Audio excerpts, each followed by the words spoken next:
Assalamualaikum. 12 hari bulan Mac 2024. Dugaan untuk Gaza berbulan berpuasa ni, kita doakannya teman-teman ramai-ramai. Israel menyerang Gaza dengan jet pejuang paling banyak sekarang. Dengan Israel cuba membunuh Marwan, adalah Deputy Commander Al-Qassam Brigade, dan tidak ada update dari Hamas. Dan dari Israel berita mereka berjaya membunuh Marwan. Dan juga jangan lupa sebelum ini pun Israel cuba membunuh Marwan, tapi yang terkorban adalah anak dan isteri Marwan. Mati syahid, Masya Allah. Dan sampai sekarang mereka cuba menjatuhkan banyak bom untuk membunuh Marwan. Masya Allah. Dan di Bait Hanun, Hamas menyerang malam tadi. 2 attack Israel command base. Dan juga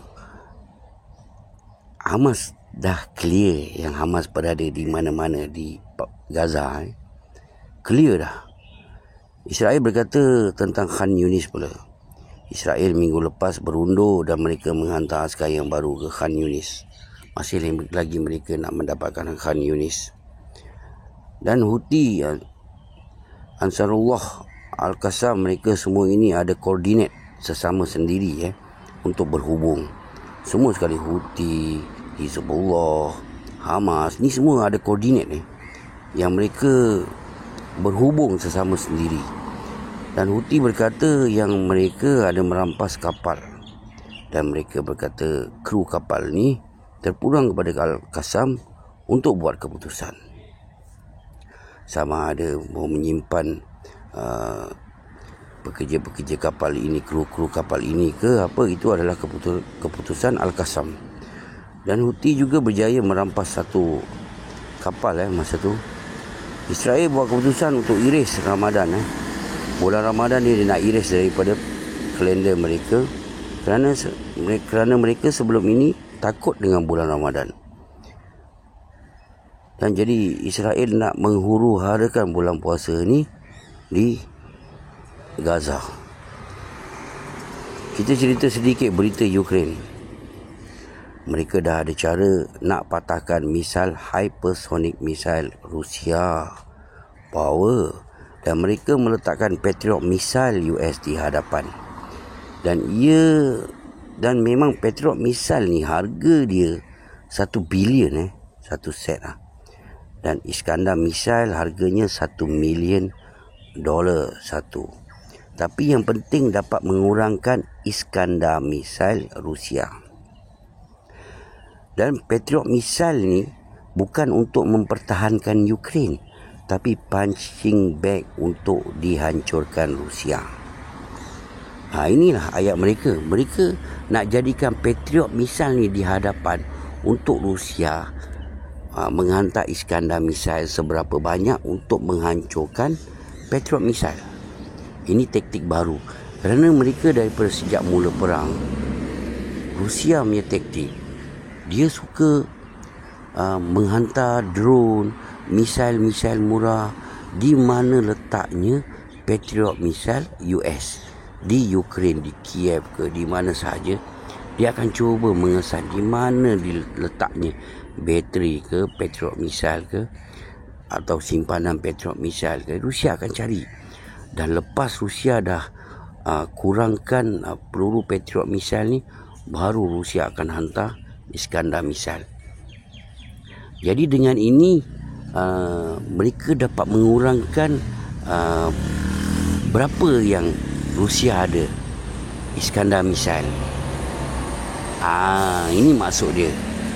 Dapat kurangkan Patriot Iskandar misal, hypersonic misal Rusia.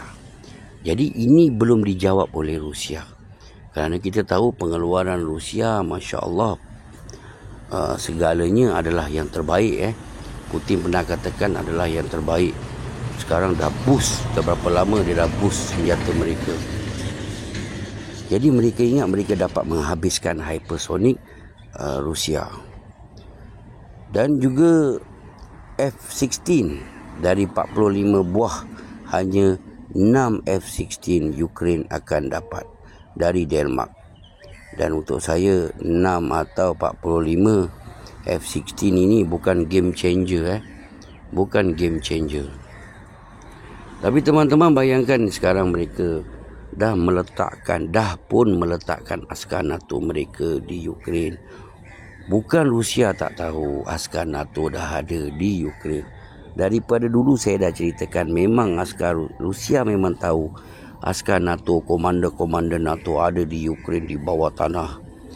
Kan ada satu cerita yang saya ceritakan, komander NATO yang bekerja di Ukraine berkata Iskandar misail datang tanpa bunyi alam, hentam tempat persembunyian dia dan dia tercedera. Dia pun balik di US, dia bercerita tentang Iskandar misail Rusia dan dia katakan tidak ada alam pun masa tu yang datangnya peluru berpandu Rusia ini. Sebab itulah Rusia kalau dalam perang mereka terlalu di hadapan. Dan jika benarlah Rusia nak menyerang negara NATO sebelum perang dengan Ukraine, buat apa dia nak berperang dengan Ukraine? Kenapa dia melalui jalan yang jauh nak berperang dengan NATO? Kenapa dia tidak melalui Baltic Sea? 8 jam je naik kapal daripada Rusia nak ke negara-negara NATO yang besar seperti British apa semua. Jadi kenapa dia nak menggunakan Ukraine?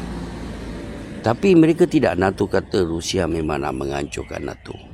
Rusia memang nak menghancurkan NATO. Tapi kalau kita tengok, kalau kita lihat taktik perang Rusia bukan nak berperang dengan NATO. Tapi sekarang ni dah lain cerita. Perang ni akan meluas lagi. Dengan tekanan sekarang, Ukraine pun berkata jika mereka tidak memberi bantuan kepada mereka, maknanya Rusia lepas ni akan menyerang negara-negara NATO. Pasal 61 bilion sampai sekarang Ukraine belum dapat lagi. Belum dapat lagi 61 bilion tu. Sebab tu Ukraine masih menunggu duit itu. Assalamualaikum. Selamat berpuasa semua. Hurrah everybody.